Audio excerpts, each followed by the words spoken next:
Class 10 science के exam के लिए आपके पास सिर्फ 2 दिन रह गए हैं, तो मैं आपको लास्ट मोमेंट स्ट्रेटेजी बताने वाला हूँ। पूरा वीडियो आप ध्यान से देखिएगा।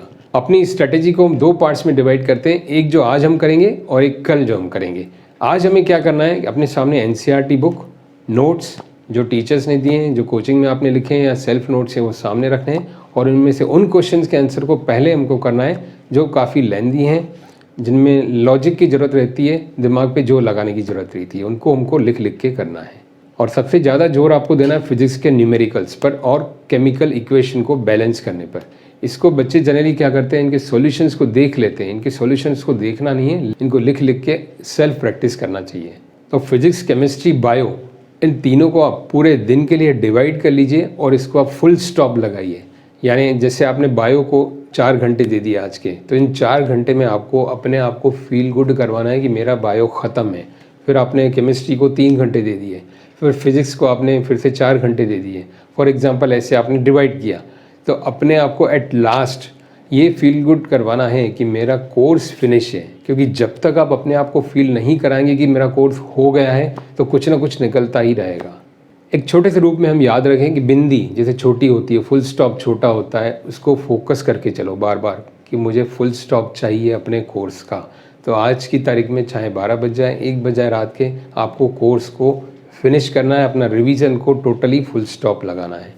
अब हम नेक्स्ट डे यानी कि 1 तारीख पर आते हैं। तो 1 तारीख को आपको सिर्फ एक काम करना है, अपने सामने जितने सैम्पल पेपर्स हैं, प्रीवियस ईयर क्वेश्चन पेपर्स हैं, वही सामने रखने हैं और कुछ नहीं देखना है, उनको सॉल्व करना है। हाँ, उनको सॉल्व करने के लिए आपको हेल्प चाहिए तो सामने एनसीईआरटी बुक और नोट्स, रिफ्रेशर रख सकते हैं, कुछ आंसर जो आपको नहीं आते हैं देखने के लिए। लेकिन उन पेपर्स को आपको सॉल्व करते वक्त एक ध्यान रखना है कि कुछ क्वेश्चंस जैसे रिपीट हो रहे हैं एक सैम्पल पेपर में, तो उसको नेक्स्ट क्वेश्चन में आपको नहीं करना है, स्किप करना है और आगे बढ़ना है। इससे आपका टाइम बचेगा। कहने का मतलब ज़्यादा से ज़्यादा आपको सैम्पल पेपर्स सॉल्व करने हैं। अब देखिए, फॉर एग्जाम्पल आपने 1 तारीख को टोटल 5 सैम्पल पेपर सॉल्व किए ईमानदारी से, ऑनेस्टली। फिर आपको लास्ट में एक ऐसा सैम्पल पेपर सॉल्व करना है जो एज अ एग्ज़ाम दे रहे हो आप, मीन्स सामने नोट्स वोट्स कुछ नहीं हो, 3 घंटे कोई आप निकाल लें कि ये सैम्पल पेपर मेरे लिए एक फाइनल पेपर है। उसको सॉल्व करके फिर आप अपना सेल्फ इवैल्यूएशन करिए। वो आपका लास्ट सैम्पल पेपर होना चाहिए, चाहे रात का चाहे सुबह जल्दी उठ के। उसके बाद आपको कुछ नहीं देखना है, कुछ नहीं देखना है मतलब टोटली फुल स्टॉप लगाना है। ऐसा करके जब आप नेक्स्ट डे एग्ज़ाम में बैठेंगे तो आपको बहुत इजी कंफर्टेबल फील होगा। ऐसा लगेगा कि कुछ है ही नहीं, मैंने 7 सिंपल पेपर कर लिया, 8वां में एग्ज़ाम हॉल में देने जा रहा हूँ। तो आप इमेजिन कर सकते हैं कि ये फीलिंग लेकर जब आप एग्जामिनेशन हॉल में जाएंगे तो आपको खुद बहुत अच्छा लगेगा और समय से पहले आपका पेपर हो जाएगा, ये गारंटी है।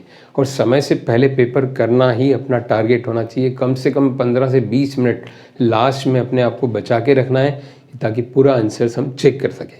कभी कभी क्या होता है, आते हुए भी हम गलत आंसर्स कर देते हैं। कभी कभी बच्चे ऐसी ब्लंडर मिस्टेक कर देते हैं कि क्वेश्चन नंबर 9 है और आंसर वहाँ 10th लिख रहे हैं।